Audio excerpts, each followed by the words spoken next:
نظم فیملی کا ہے. فیملی کو منظم رکھنا اسی سے لنک ہے. جو آپ اکیلے منظم ہوں گے تو آپ کی فیملی کے اوپر اس کے اثرات مرتب ہوں گے. آپ بچے کو ٹائم کتنا، اپنی زوجہ کو ٹائم کتنا. کیا خوبصورت بات رسول خدا حضرت محمد مصطفیٰ صلی اللہ علیہ وآلہ وسلم.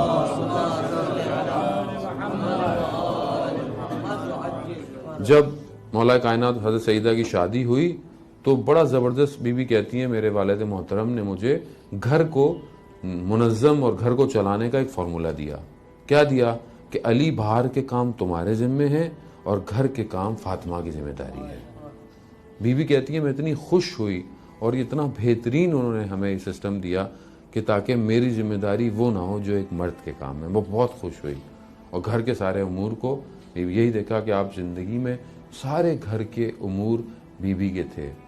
اور بی بی پوری زندگی کوشش کرتی تھیں کہ گھر کی جو بھی مشکل یا کیسی چیز تھی کبھی بھی مولا کائنات کو ان چیزوں کو اثر نہ ہونے دیں. جبکہ امام تھے، چیزوں کو جانتے تھے. اگر گھر میں کھانے پینے کو یا کوئی کمی ہے تو اس کا اظہار نہیں کرتی تھیں مولا کائنات سے. یعنی یہ کمال تھا. وہ مشہور آپ نے سنا کہ یہ کھانے کو کچھ نہیں ہے. جب مولا کائنات کو پتہ چلا تو انہوں نے کچھ دھرم کہیں سے لیے اور لے جا کر دیکھا تو رستے میں دیکھا کہ یقیناً مقداد جو ہے وہ بیٹھا ہوا ہے اور بہت کرب کی حالت میں. کہا کیا ہوا؟ کہا کچھ دن سے گھر میں جو ہے وہ فاقہ ہے. تو وہ سکہ دھرم کو وہ دے دیا اور وہ دیکھتا رہ گیا مگر امام چلے گئے. مولا گئے مسجد میں نماز پڑھی تو وہاں رسول خدا فرماتے ہیں کہ علی کہ آج اپنا مہمان نہیں بناؤ گے. اب علی سوچ رہے ہیں کہ میں منع کیسے کر سکتا ہوں، لیکن اب گھر میں کچھ ہو تو میں، لیکن بہرحال چلے گئے. جب گھر جا کر دیکھا تو گھر میں گرم کھانا رکھا ہوا ہے اور اس میں سے جو ہے وہ خوشبوئیں آ رہی ہیں. تو مولا جو ہے وہ یہ کہ ابھی تو آپ نے کہا تھا کہ گھر میں کھانے کو نہیں ہے. تو کہا کہ جب تم نے دوسرے کی مدد کی تو پروردگار نے خود تمہارے گھروں پر آسمان سے کھانے اتار دی. یعنی یہ منو سلوہ حضرت مریم کے لیے جو کہتے ہیں اترتا تھا، ان کے لیے تو ویسے ان کے ہاں تو ویسے ہی اترتا تھا. مگر انہوں نے اپنی زندگی کو اس طرح گزارا جیسے ایک معاشرے میں کم شخص گزار سکتا ہے.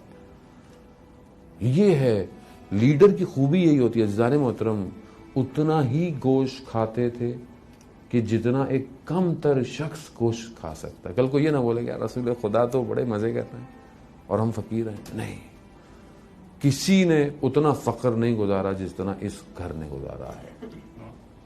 یہ حقیقت ہے عزیزان محترم. ان چیزوں کو پہچانیں کہ جب وہ 3 دن روزے رکھے گئے اور سورہ دہر سورہ انسان کے اندر جو آیتیں نازل ہوئیں کہ ایک دن جو ہے وہ سائل آ رہا ہے، ایک دن جو ہے وہ زندان کے آ رہا ہے، ایک دن جو ہے وہ مسکین 3 لوگ جو آ رہے ہیں، وہ ان کے پاس وہی تھا کھانے کو، وہی تھا. جب آیا مولا نے دیا تو دونوں بچوں نے بھی دے دیا، بیوی نے بھی دے دیا کہ ہم کیوں پیچھے رہیں نیکی میں.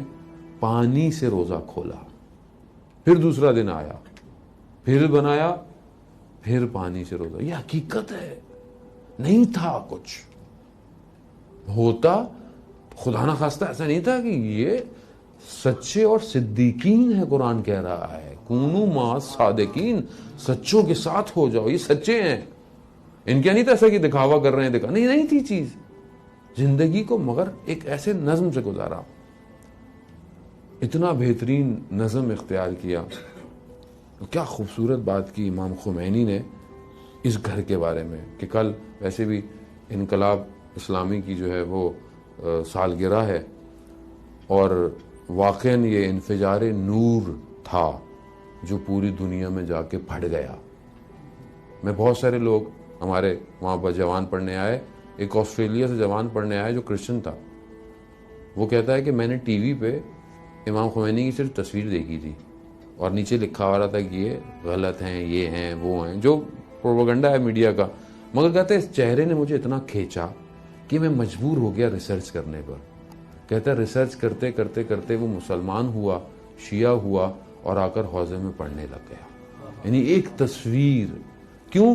کیونکہ یہ اسی خاندان عطرت اہل بیت میں سے ایک ادنا سا غلام ہے کہ جب نجف میں رات کو 9 بجے ہر روز جو 14 سال وہاں پہ جلا وطن رہے، ہر روز رات کو 9 بجے مولا کے حرم میں زیارت جامع کبیرہ پڑھنے جاتے تھے کہ لوگ امام خمینی کو دیکھ کر اپنی گھڑیوں کو منظم کرتے تھے.